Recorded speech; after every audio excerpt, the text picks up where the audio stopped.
वयं नुमः अखण्डमण्डलाकारं व्याप्तं येन चराचरं तत्पदं दर्शितं येन तस्मै श्रीगुरुवे नमः।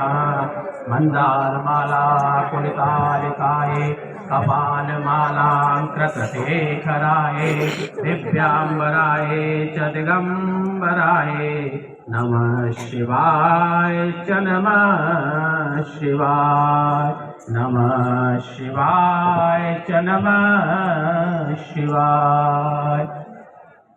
सर्वप्रथम मैं अपने अखाड़े के इष्ट गुरु निरंजन देव भगवान के चरणों में अपना नमन अर्पित करते हुए, वंदन अर्पित करते हुए, हमारे आनंद अखाड़े के आनंद पीठाधीश्वर पूज्य गुरुदेव के चरणों में अपना नमन करते हुए, अखिल भारतीय अखाड़ा परिषद के अध्यक्ष श्री महंत रविंद्रपुरी जी महाराज के चरणों में नमन करते हुए, सभी मंचासीन वरिष्ठ महामंडलेश्वरों के चरणों में नमन करते हुए, पंच परमेश्वर के चरणों में नमन करते हुए, सभी संत वृंद और भक्तों के चरणों में वंदन नमन करते हुए मैं यही कहना चाहूंगा कि महामंडलेश्वर का जो पट्टाभिषेक है, ये संपूर्ण सनातन की धरोहर का भार हमारे कंधों पर होता है और हमें अपने सनातन धर्म की रक्षा तन से, मन से, धन से, शास्त्र से, शस्त्र से, वेद से, पुराण से, ग्रंथ से, साम दाम दंड भेद चारों ही प्रकार की नीतियों के द्वारा हमें करने का कर्तव्य और अधिकार है, जो हमें अपने आचार गुरु परंपरा से प्राप्त है। भगवान कृष्ण कहते हैं गीता के 6 अध्याय के 41वें सूक्त में कि प्राप्य पुण्य के ताम लोगान सित्वा शाश्वती समा शुचिनाम श्रीमताम गृहे योग भ्रष्टो अवजायते अथवा योग नामेन कुले भक्ति धीमताम ऐदित्य दुर्लभ परम जन्म लोके यदि दर्शन। भगवान कृष्ण ने कहा कि हे अर्जुन, इस संसार में 2 प्रकार के योगी होते हैं। सर्वप्रथम वो योगी जो जन्म मरण से मुक्त हो जाते हैं, जिनको मोक्ष प्राप्त हो जाता है, भगवान अपने शरीर में उनको धारण कर लेते हैं। और एक वो योगी होते हैं जिनको मोक्ष प्राप्त नहीं होता है। तो भगवान कहने लगे और अर्जुन ने पूछा कि प्रभु, जिनको मोक्ष प्राप्त हो गया ये तो बात समझ में आती है, लेकिन प्रभु जिनका मोक्ष नहीं होता है उनकी कौन सी गति होती है और उनका कौन सा जन्म होता है। भगवान श्री कृष्ण कहने लगे अर्जुन से कि हे अर्जुन, सर्वप्रथम 2 प्रकार के योगी होते हैं जिनका मोक्ष नहीं होता है। जिनका मोक्ष हो चुका है मैं उनका वर्णन नहीं करूंगा, लेकिन जिनका मोक्ष नहीं हुआ है उनके बारे में बताता हूं। एक अल्प योगी होते हैं और दूसरे दीर्घ योगी होते हैं। भगवान कृष्ण कहने लगे हे अर्जुन, जो अल्प योगी होते हैं प्राप्त पुण्य के ताम लोकान सित्वा शाश्वती समा शुचिनाम श्रीमताम गृहे योग भ्रष्टो अवजायते।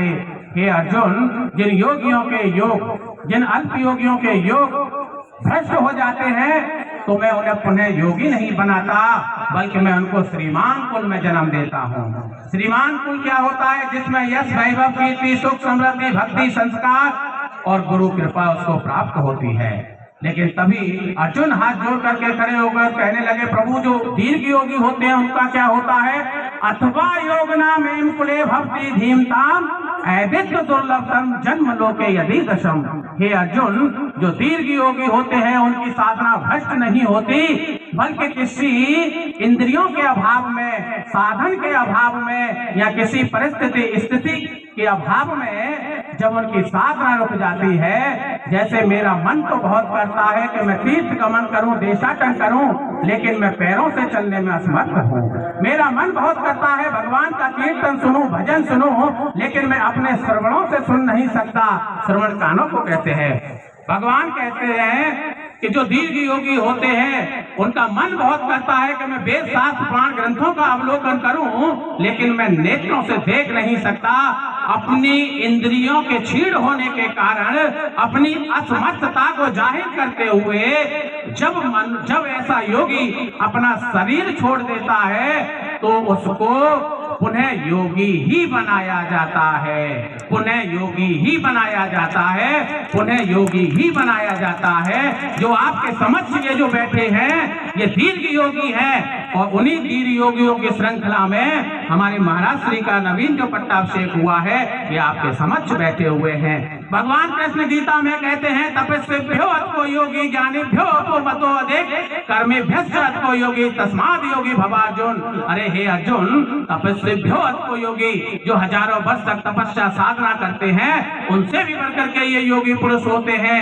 कर्मेभ्यश्च अथो योगी, हे अर्जुन, जो सकाम और निष्काम कर्म करते हैं उनसे भी बढ़कर के ये योगी पुरुष होते हैं।